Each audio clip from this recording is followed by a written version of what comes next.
ठाकरे बंधूंची राजकीय युती झाल्यावर निवडणुकीच्या रणधुमाळीत आरोप प्रत्यारोपांच्या शाब्दिक बाणांनी एकमेकांना घायाळ करण्याची चुरस वाढली आहे। निवडणुकीत सर्वच पक्ष एकमेकांवर टोकाचे आरोप करतात, मात्र आता विकास कामं, पायाभूत सोयी सुविधा, नागरिकांच्या हिताच्या कामांसंदर्भात सत्ताधाऱ्यांना कोंडीत पकडण्याऐवजी वैयक्तिक आरोप आणि टीकांना महत्त्व आलंय। गेल्या काही वर्षात राजकीय आरोपांची भाषा बदलली आहे। महाराष्ट्र राज्याला एक राजकीय संस्कृतीचं वैभव आहे, असं कौतुक पूर्वी देशभरातून होत होतं, मात्र अलीकडे आरोप आणि टीका करताना भाषेचा स्तर खालावलाय। पाहूयात।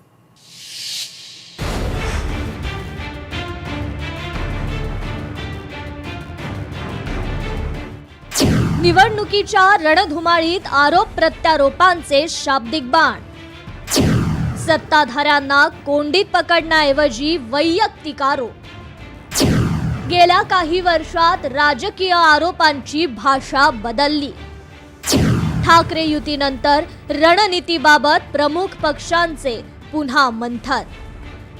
उद्धव आणि राज ठाकरे यांची मुंबई आणि राज्याच्या राजकारणात परिणामकारक ठरणारी युती बुधवारी जाहीर करण्यात आली।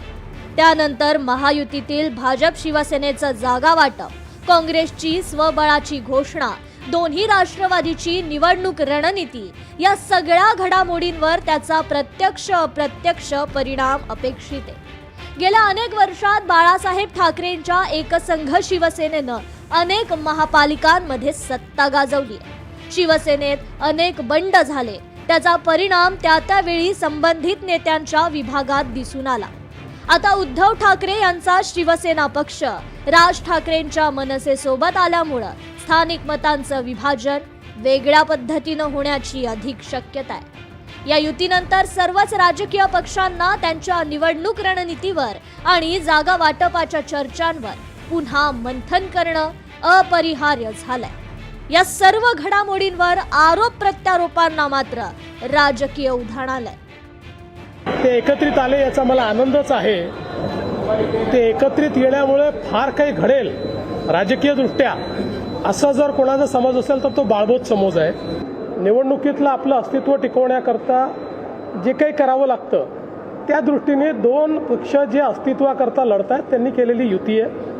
त्यापेक्षा पलीकडे त्याच्यामधनं काही फार अन्वयार्थ काढण्याचं कारण नाही आहे। याने फार काही परिणाम होईल असं देखील मला वाटत नाही। मग काही फरक पडणार नाही तर मग रिॲक्शन कशा करतात येते? ठाकरे बंधू एकत्र आल्यामुळे काही फरक पडणार नसेल तर मग तोंडाची डबडी वाजवत्या कशाला? सगळेच अगदी काल दिवसभर त्यांचे प्रवक्त्यांच्या फौजा ही युती कशी अमुक आहे तमुक आहे वगैरे बोलत होते, त्याची गरज नाही ना, सोडून द्या ना तुम्ही। राजकीय आरोपांना आता वैयक्तिक दोषारोप करण्याचं स्वरूप आलंय। याआधी महाराष्ट्राच्या राजकारणात सहसा वैयक्तिक टीका केली जात नव्हती, मात्र आता वैयक्तिक टीका करून समोरील नेत्याला प्रत्युत्तर देण्याची जणू स्पर्धाच लागली आहे।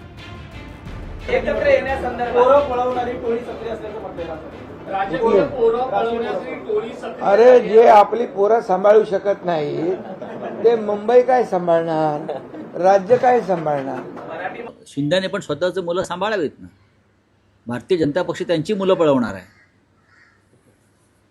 भारतीय जनता पक्षनी त्या जसे कुत्रे पकडाच्या गाड्या असतात ना, पिंजरे, तसे पिंजरे भारतीय जनता पक्षानं लावलेले आहेत। आणि महानगरपालिकेनंतर कोणाची पोरं कोण पळवत आहे, एकतर शिंद्यांची पोरं जी आहेत आता ते अनावरच आहेत। राजकीय टीका करताना आता एकमेकांचे बाप काढण्याची भाषा होऊ लागली आहे।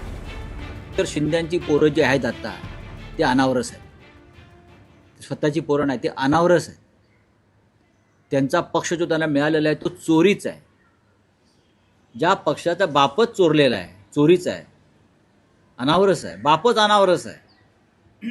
अमित शहानी आपलं नाव दिलंय त्याला एवढंच की हा माझा पक्ष आहे। संजय राऊत यांच्या घणाघाती टीकेला भाजपकडून उत्तर देण्यात आलंय।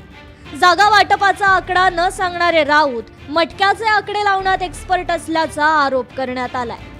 संजय राऊत मटक्यावर आकडे लावण्यामध्ये एक्सपर्ट आहेत। याआधी भांडूपच्या नाक्यावर बसून आकडे लावण्याचं काम संजय राऊतांनी सातत्यानं केलं होतं. आता देखील ते अशाच पद्धतीचे आकडे लावतायत, पण मराठी माणूस अशा आकड्यांवर विश्वास ठेवत नाही. महापालिका निवडणुकीचं रणशिंग फुंकलं गेलंय. आता आरोप प्रत्यारोप होतील. एका ठिकाणी विरोधात असलेले पक्ष दुसऱ्या ठिकाणी एकमेकांसोबत असतील. अनेक ठिकाणी स्थानिक आघाडी आणि युती होईल.